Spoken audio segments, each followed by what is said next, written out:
حضرت داتا علی حجویری رحمۃ اللہ تعالیٰ علیہ نے لاہور میں ایک مسجد تعمیر کی اور خود اس مسجد کی تعمیر میں حصہ لیا۔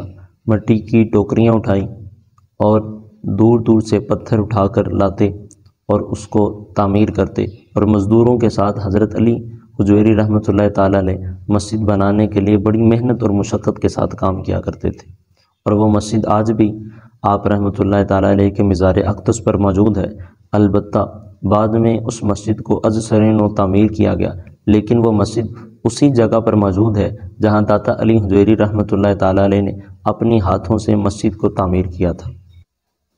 جب حضرت علی حجویری رحمۃ اللہ تعالیٰ علیہ نے یہ مسجد بنائی تو اور مسجدوں کی نسبت اس کا قبلے کا رخ ذرا سا بظاہر مسجد کا رخ جنوب کی سمت کو مائل معلوم ہوتا تھا۔ اس لیے لاہور کے علماء نے اس پر اعتراض کیا کہ اس مسجد کا رخ صحیح نہیں ہے، قبلہ درست نہیں ہے۔ آپ نے اس وقت تو ان کے اعتراض کا کوئی جواب نہیں دیا، لیکن جب مسجد مکمل ہو گئی تو آپ رحمۃ اللہ تعالیٰ علیہ نے تمام علماء کو دعوت دی، اور جب نماز کا وقت ہوا تو آپ رحمۃ اللہ تعالیٰ علیہ نے خود نماز پڑھائی، اور جب نماز پڑھائی، نماز سے فارغ ہوئے تو تمام حضرات سے فرمایا کہ اے لوگو، دیکھو تم قبلے پر اعتراض کرتے تھے، سامنے دیکھو، کیا تمہیں قبلہ نظر آ رہا ہے؟ تو لوگوں کو سامنے قبلہ نظر آنا شروع ہو گیا۔ جب قبلہ نظر آنا شروع ہوا تو آپ نے کہا، دیکھو تم کہتے تھے قبلہ درست نہیں ہے، اب قبلہ درست ہے کہ نہیں ہے؟ تو جب وہ لوگ جو آپ رحمۃ اللہ تعالیٰ علیہ پر اعتراض کرتے تھے وہ شرمندہ ہوئے، اور انہوں نے آپ رحمۃ اللہ تعالیٰ علیہ سے معذرت چاہی۔ آپ کی یہ کرامت ہر طرف مشہور ہو گئی اور آگ کی طرح یہ کرامت پھیل گئی۔ لوگ دور دراز علاقوں سے آپ رحمۃ اللہ تعالیٰ علیہ کی ولایت کے اور بزرگی کے قائل ہو گئے، اور دور دراز علاقوں سے سفر کر کے آپ رحمۃ اللہ تعالیٰ علیہ کے ہاتھ پر آ کے اسلام بامشرف ہوا کرتے تھے۔ جو مسجد آپ رحمۃ اللہ تعالیٰ علیہ نے تعمیر کروائی تھی، اسی مسجد کو آپ نے اپنی تمام تبلیغی اور تدریسی سرگرمیوں کا مرکز بنایا۔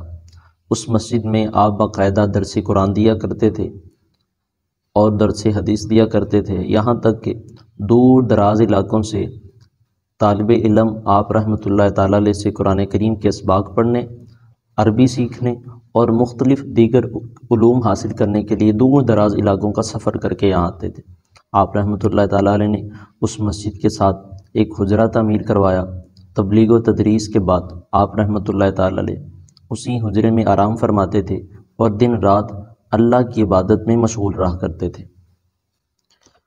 آپ رحمۃ اللہ تعالیٰ علیہ نے نبی کریم صلی اللہ علیہ وسلم کی سنت پر عمل کرتے ہوئے آپ نے نکاح کیا، اور ایک نکاح جوانی میں کیا، مگر آپ کی بیوی زیادہ دیر زندہ نہیں رہ سکی اور چند سال کے بعد اس کا انتقال ہو گیا۔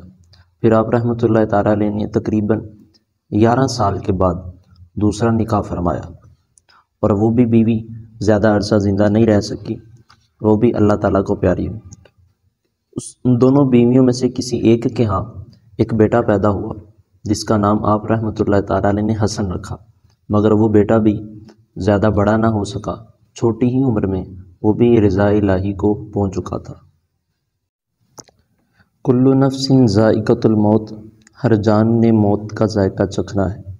جب آپ رحمۃ اللہ تعالیٰ نے کا آخری وقت آیا تو آپ بیمار ہو گئے، اور چند روز بیمار رہنے کے بعد آپ اپنے حجرے میں وصال فرما گئے۔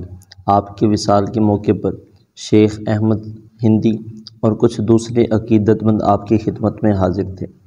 آپ رحمۃ اللہ تعالیٰ علیہ کی عقیدت مندوں نے آپ کی تجہیز و تکفین کی، اور اس روز یہ پنجاب کی دھرتی ایک اللہ کے ولی سے محروم ہو گئی۔ حضرت داتا علی حجویری رحمۃ اللہ تعالیٰ علیہ 65 سال کی عمر میں 465 ہجری کے قریب اس دار فانی سے کوچ کر گئے۔